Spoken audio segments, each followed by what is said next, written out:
deepest shadows and in the most ordinary places. These are the true stories of the innocent and the unimaginable. Paranormal investigator Stacy Jones knows the dangers of the supernatural world. She's a former police officer who relies on her training to methodically and safely search for human spirit. But an innocent mistake puts her only son at risk, and Stacy must battle the dark side to save his mortal soul.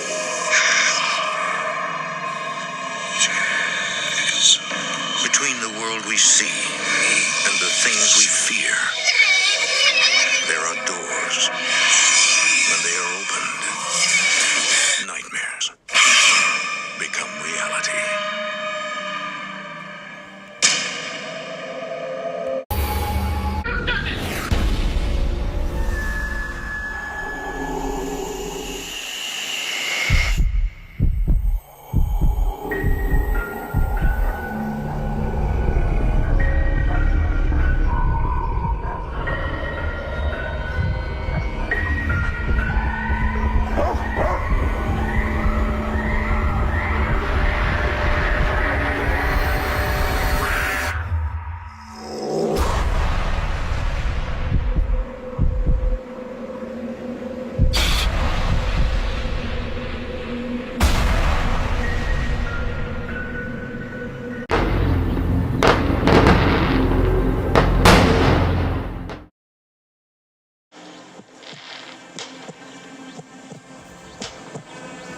I live in a normal suburban town. It was 4th of July weekend, so I had a mini party in my backyard. My parents were away, so it would work out perfectly. I invited about 20 people. We have a pool, so I told people to bring their bathing suits. I also had some fireworks left over from last year that I told everyone we'd shoot off towards the end of the night. I tried to keep the gathering strictly in the backyard because I didn't fully trust people not to make a mess inside the house. Everything went fine. Anywhere from 20 to 30 people showed up. Everyone stayed in the yard. Some people jumped in the pool, others played drinking games, and later in the night we shot off some fireworks in the street. The party started to die down after 12, and by 1:30 everyone was gone. There were a million red plastic cups in the yard and tons of empty cans and bottles. But that was a mess to worry about tomorrow. I was beat. I went inside and changed out of my clothes and brushed my teeth, then crawled into bed. I was pretty buzzed, so I didn't think I'd have any trouble falling asleep. Suddenly, outside, I heard firecrackers going off. It sounded like it was right outside my window, in our backyard. I got up and looked out the window, and to my confusion and downright horror, I saw a line of firecrackers going off next to our pool. My initial reaction was to yell out the window who did that. I figured it had to be one of my friends who stayed behind pranking me. I ran downstairs into the back door. I slid open the glass door, but kept the bug screen door closed. I looked around the backyard and said again, "Who's out there?" By now, the firecrackers had finished going off. Someone was back there, and they just set them off. That doesn't happen by accident. I texted as many people as I could think to, and then the group chat asking who was still at my house. Only a few people answered, most likely because a lot of people were asleep already. Everyone who answered said they're in bed or at home, though. I stepped outside into the backyard and looked around for a minute. And when I saw no one, I went back in, shut the door and locked it, and went back upstairs to my room. I was barely in bed for 5 minutes before hearing something come from the upstairs living room down the hall. Then I heard the sound of a beer pong ball falling off the table and bouncing on the wood floor. My heart started to race. Was someone in the house? Did one of my friends pass out on one of the downstairs couches, or maybe in one of the other bedrooms? While this seemed like a possibility, I wasn't about to go out there. I got out of bed and went to the door to put my ear up to it and listen. I didn't hear anything for a moment. I waited, and then, clear as day, I heard footsteps approaching my door, then the doorknob jiggling. The door was locked. There was a loud bang on the door. I screamed through the door to get out of here or I'll shoot you.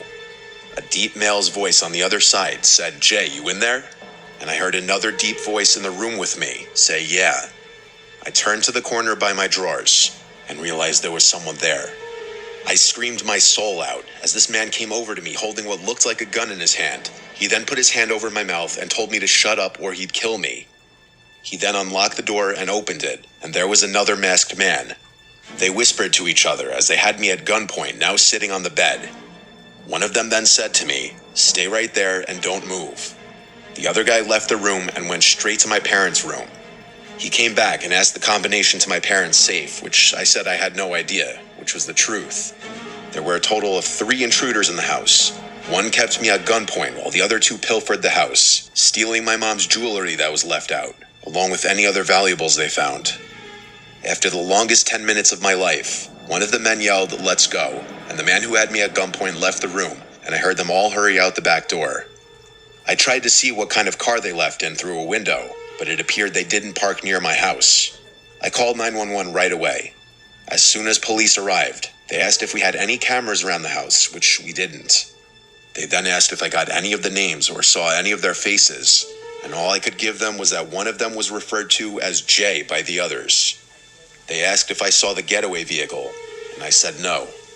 The police asked a bunch of neighboring houses if they had cameras that may have picked up on the robbers, and after my neighbors all reviewed their doorbell cameras, none of them picked anything up. I think my house was targeted by a group who saw I was having a party, and they set the firecrackers off to lead me outside of the house so they could sneak in. That's the most likely explanation to me. My parents were livid with me for having the party, as they believed that led to the robbery. But they also were relieved I'm okay and sympathetic that I had to experience this.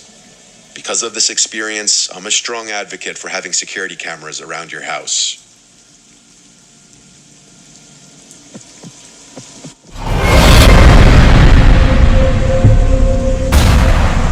It was 4th of July 2015. The park by my house was having their annual fireworks show, but it always gets way too crowded and chaotic. Plus, parking is non-existent. Little did most people know there's a little sump next to the park that had a perfect view of the fireworks show. I found this out through one of my friends one year. This sump was accessible through one of the dead-end residential streets that ran alongside the park. Since the 4th was on a Saturday this year, it would probably be even more crowded, but it would also make a perfect date. I was talking to this girl Ashley I met in one of my classes the previous semester, and we'd already been on a few dates over the course of a few months. I asked her if she'd want to go to the fireworks show with me, and she said she already really wanted to go, so absolutely. She came to my house first, and then we walked from my house to the park since it was so close, and we were bringing alcohol.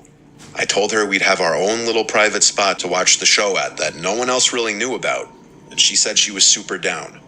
Along with some tequila and soda, I brought a big blanket for us to lay on in my backpack. There was already a lot of commotion by the park entrance. We walked right past it as the cars were piling up in the parking lot. We continued down the dead end where the sump was. The sump was rectangular and fenced off, but it was very easy to get inside. The gate wasn't even locked.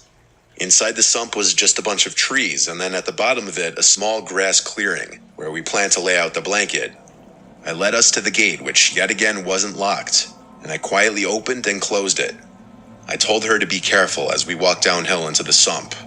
It was around 8 o'clock, which was when the fireworks were supposed to start. I laid out the blanket on the smoothest part of the ground. I didn't take into account how dark it would be in there before the fireworks started, so we both turned on our phone flashlights and laid them down just as temporary lights. We started making tequila sodas right away. From down in the sump, we couldn't really hear any other people from up in the park, just the occasional car horns honking. It was right around the time we started the first drink that both of us heard something from behind us. It was like the sound of brush being stepped on. We turned around to see darkness. I pointed my flashlight over there, but it didn't really reach that far. The iPhones back then were like the 6s. I don't remember their flashlights being the best. Ashley asked me how likely it was that other people would come down here. I replied that other than a couple of my friends knowing about it, I doubted anyone else would come down. I explained to her that it could have been a small animal. The first fireworks were shot into the air, which startled us. The fireworks would light up the entire sump briefly, though, especially the bigger ones and when multiple were shot at once. At this point, we drank and watched the fireworks for a solid few minutes, before again, I heard something behind us. I don't think Ashley heard it, but she looked back when I looked and asked what I was looking at. I said nothing, not wanting to scare her. This was my idea, after all, but now I was getting paranoid. I decided to turn around and stare into the trees and brush, and as the sump lit up again from multiple big fireworks exploding, I saw a black figure standing in the trees and brush above us. They appeared to be hiding. I whispered, "There's someone up there." She turned and looked, but now it went dark again because there was a short few-second gap in fireworks. When the sump lit up again, the figure I saw wasn't there anymore. I surely freaked her out though, because she said she wanted to leave. Since we were both definitely creeped out now, we agreed to leave while the fireworks were still going, lighting the sump up. I packed up the blanket and alcohol, and of course, the fireworks show ended right there. It was now dark and quiet again in the sump, so we turned our flashlights back on and walked up the hill. As we neared the top, I couldn't help but shine my flashlight into the trees in the general vicinity that I saw that figure before, and I felt my heart skip a beat, seeing a black figure again, maybe 10 feet away. It appeared to be a person in a black hoodie or robe with the hood up, even though it was like an 82-degree night. They were standing behind a big tree, but then, as if in response to the light, they started to run through the brush at us. I pushed Ashley along to hurry up as they yelled to go. We got the hell out of there and basically ran down the street until we were around other people. We weren't followed. I'm not sure what that person was doing in there, but it seemed they were stalking us the entire fireworks show, and them running towards us meant they wanted to hurt us. I only saw one person, so I believe they were alone, but I could be wrong. I stayed clear from going in that sump ever again.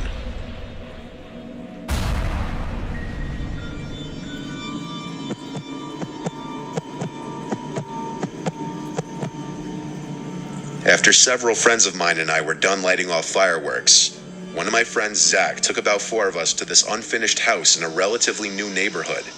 2 of the people became disinterested pretty quickly, so they left before we even started examining the house, leaving only 3 of us, Zach, myself, and Adam. None of the walls were completed on the house. It mainly just consisted of floorboards and 2x4s holding up the place. You could see outside in most parts of the house, and the basement had a cement floor and cement walls. The house consisted of 2 floors and a basement, so 3 floors in total. The steps were completed enough so that we could travel up and down them easily. As we started inspecting the house, Zach told us to keep our phone flashlights off as much as possible because the houses next to us were finished and inhabited, and the people living there might call the cops if they noticed us snooping around. We therefore were mainly just going off the moonlight from outside for vision. The 3 of us stuck together most of the time. As soon as we walked upstairs, we could hear a voice from the main floor or the basement. So we would run downstairs to find out what it is, and as soon as we did that, we would hear a noise from upstairs, so we would run up there. This pattern continued for a good while. We assumed the noises were just the wind knocking over pieces of wood, pipes, or whatever else that was lying around, or it was some kind of animal running around the house. Eventually, as we were walking slowly in the basement, trying to discover who or what it was making the noises, I saw someone slowly walking up the stairs next to me. I could see a light emanate from his or her phone, but it wasn't strong enough for me to be able to see who he or she was. I whispered to Zach and Adam, "Is that you?" They both said it wasn't them, and it turns out that they were both right in front of me. Shortly after I asked that, I saw a bunch of pipes that were leaned against the unfinished wall fall over down the stairs. It didn't look like they fell over by accident. It looked like someone deliberately pushed them over. At that point, I knew whatever we were hearing was not an animal or the wind. I knew that someone else was in the house. After that encounter, the 3 of us stormed out of the house. We all stood on the neighborhood road a decent distance from the house, discussing what just happened. Zach was convinced that the person I saw was one of the 2 friends who decided to leave earlier. I told him that there was no way it was either of them. One of them was a girl who didn't want to get her shoes dirty, and the other was a guy who was dating this girl and was around her all the time, so I couldn't picture either of them doing that. I tried to convince him that it wasn't them, but he didn't fully believe me.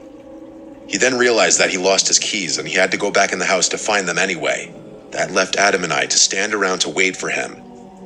As Adam and I were waiting for Zach, I thought I could see a big, dark figure coming from around the right side of the house, but I couldn't tell for sure. We were still trying to not use our flashlights so the neighbors wouldn't notice us. After a few minutes, Zach came back with his keys and said he saw someone in the house again. I told him what I saw. Still convinced that it was our other two friends messing with us, he walked around the left side of the house. Adam and I followed him. When he got to the back of the house, I saw him jump up and say, "Run." We ran away. He later said he saw a tall, dark figure reaching his arms up and slowly moving towards him. I ran out to the road in front of the house. I thought both Adam and Zach were following me, but I could only see Zach behind me. When I stopped running, there was a giant dumpster in front of me. I was on the left side of it, and Zach was on the other side. I saw Zach look to his right, to an area behind the dumpster that I couldn't see from where I was standing. I heard him say, "We don't want any trouble." He then told me to run to his truck. He drove me to the house in his truck, and Adam drove separately. Apparently, Adam had already gone to his car. I ran towards the truck, and we took off. Zach told me that he saw a big, dark figure approaching him. After he said, "We don't want any trouble," he saw the figure going behind the dumpster, heading in my direction, and that's why he told me to run for the truck. Adam later mentioned that as he took off in his car, he saw 3 figures running after him in the rearview mirror. Chances are these figures could have been neighbors messing with us, but the way in which they acted was very strange. Considering how big and tall some of them seemed to be, it's hard for me to believe that they were just teenagers. Zach was in his early 20s, Adam was in his late teens, and I was in my late 20s when this happened. I can't help but wonder who those people were, and how capable they were of doing something far worse than just messing with us and scaring us away. I can't help but wonder if maybe there were some weird members of a cult who regularly got together in that house late at night, and that's why they were trying to scare us away.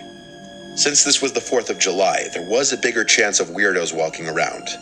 But Zach said that there were people who chased after him another time he was at that same house. I wasn't there with him that time, so I can't go into too much detail on that story, but I wonder if those were the same people.